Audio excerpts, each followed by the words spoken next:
অনেকের কিন্তু view engagement একদমই লাল হয়ে গিয়েছে, কিন্তু সেই লাল থেকে আপনি কিভাবে সবুজে নিয়ে আসবেন সেই টিপসটাই কিন্তু আজকে আমি আপনাদেরকে দিব। আসসালামু আলাইকুম বন্ধুরা, সবাই কেমন আছেন? আশা করি ভালোই আছেন। প্রথম অবস্থায় তো দেখতেই পাচ্ছেন যে আমি কি রান্না করছি, আর রান্না করতে করতে আপনাদের সাথে যে সকল কথাগুলো আমি শেয়ার করে থাকি, আশা করি আপনারা এই সকল কথাগুলো অবশ্যই কাজে লাগবে। যদি ভালো লাগে তাহলে অবশ্যই লাইক কমেন্ট শেয়ার করে পাশে থাকবেন।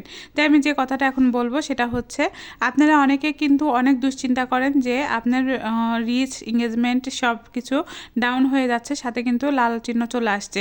তো এই লাল চিহ্ন যখনই আসে তখনই কিন্তু আপনাদের মনটা খারাপ হয়ে যায়। কিন্তু আমি একটা কথা বলে শোনেন, যে যখন আপনার রেড চিহ্নটা লাল হয়ে যাবে তখন আপনি যতই চেষ্টা করেন 28 দিনে কিন্তু আপনি সেটা কখনোই সবুজ করতে পারবেন না। কারণ এই লাস্ট 28 দিনেরটাই কিন্তু সেখানে দেখানো হয় যে আপনি লাস্ট 28 দিনে কেমন পারফরমেন্স দিয়েছেন। আর সেই লাস্ট 28 দিনে আপনি যত ভালোই পারফরমেন্স দেন না কেন, ততক্ষণ কিন্তু আপনার হচ্ছে এই রেড চিহ্নটা কখনোই হচ্ছে সবুজ হবে না। কখন সবুজ হবে? যখন দেখা যাচ্ছে আপনার লাস্ট 28 দিন শেষ হয়ে গিয়েছে, আপনার পারফরমেন্স আগের চাইতে তুলনায় তার চাইতে একটু বেশি দিচ্ছেন, তখনই কিন্তু দেখবেন যে আপনার হচ্ছে সেই পারফরমেন্স অনুযায়ী কিন্তু আপনার হচ্ছে রেড চিহ্ন থেকে সবুজ চিহ্ন হয়ে যাবে।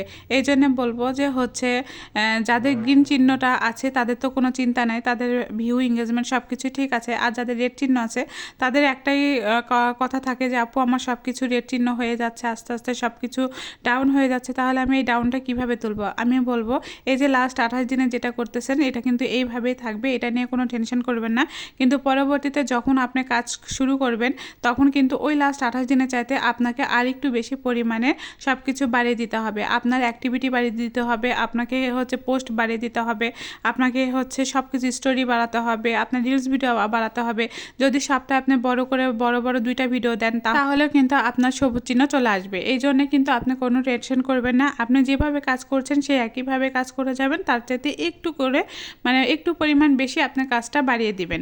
আর অ্যাক্টিভ থাকাটা সবসময় আমি বলবো যে আপনাকে সব কাজ ছেড়ে কিন্তু অ্যাক্টিভ থাকতে হবে না। অ্যাক্টিভ আপনি ওই সময়ই হবেন যখন দেখবেন যে আপনার সব কাজকর্ম শেষ হয়ে গিয়েছে, আপনি এখন ফেসবুকে টাইম দিচ্ছেন, আপনি নিজে ভিডিও আপলোড করার পরে তারপরে দেখা যাচ্ছে যে আপনার সবাইকে রিপ্লাই কমেন্ট করার পরে যখন একটু হাতে সময় থাকে তখন কিন্তু আপনার সামনে ফেসবুক যে ভিডিওগুলো পাঠাবে তখন সেই ভিডিওগুলোকে আপনি স্কিপ না করে সেখানে কিন্তু অবশ্যই গঠনমূলক কমেন্ট করার চেষ্টা করবেন। এতে করে কিন্তু আপনার হচ্ছে ভিউজটাও ভালো থাকবে, সাথে করে কিন্তু আপনার পেজের পরিচিতি বাড়বে এবং এঙ্গেজমেন্টটা কিন্তু পয়েন্ট হিসাবে বাড়বে।